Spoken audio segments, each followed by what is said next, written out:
It had always been a really interesting concept to take filmmaking out to places where people just couldn't access those sort of skills. People in the bush are often natural storytellers, and so to get an opportunity to be able to tell their story on film was such a great, positive scenario.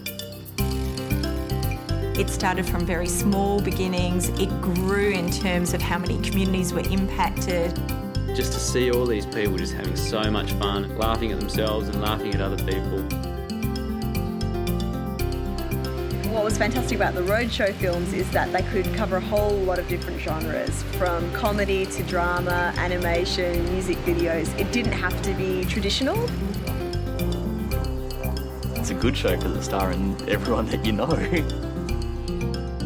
It's a perfect example of a program delivering what it said it wanted to do and then being able to hold it up as a case study and a testament to other good programs.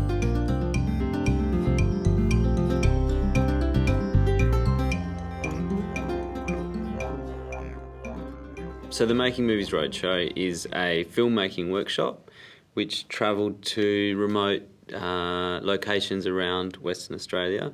We take 3 professional filmmakers. And the idea is that we'd rock up into a community with everything you'd need to make a film within 5 days. And teach people about film and all the things that sort of, all the aspects of filmmaking. Typing on the thing. Making Movies Roadshow is an opportunity for people who have never had an opportunity with film to get involved in the fantastic medium. Our role primarily is through support, financial support, but further to that, what we've also done in the communities where we have a presence, we've helped the FTI guys create some of the links with our community partners. So when they roll out the Roadshow program, they're able to work within the community. Instead of just sitting in a boardroom classroom environment and trying to sort of drum into people who've never had experience with media, we'd actually make 3 films. The Roadshow actually pretty much went everywhere. We covered all the different regions of WA, so it could be as close as Bunbury, or probably the furthest one that we did was Balgo, and that took us 5 days to drive there. You know, driving right up the guts of Western Australia as a filmmaker with peers was great fun. Working for the Roadshow was the first time that I'd worked with an Indigenous community and the first time I'd worked with remote communities. So it was a real baptism of fire for me. I had to learn a lot very quickly about how things worked when there's not a lot of resources around. And it's just a huge amount of operations that go into just going out to one community.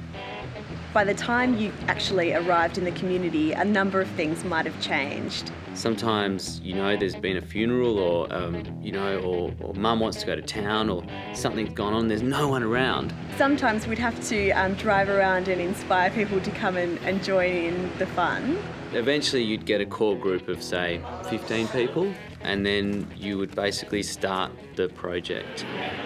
We tried to make our first day quite visible within the community, make sure everyone could see what we were doing and that they were free to come and down and have a look and have a play around with the cameras.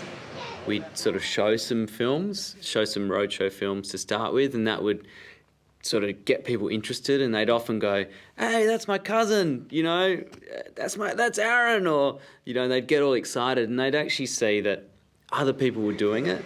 And because of the nature of Indigenous communities moving between places, a lot of the time they'd seen some of these films already, or they'd know people who were in those films. So that helped to kind of break down any barriers or any shame, and then people would get kind of stuck into it. For Western Australia, it really was that opportunity for those communities that can't get the services that are available in Perth to experience the film and TV industry. And the thing that we really loved about the program was that Making Movies Roadshow was the ability for people in regional and remote communities to tell their own stories.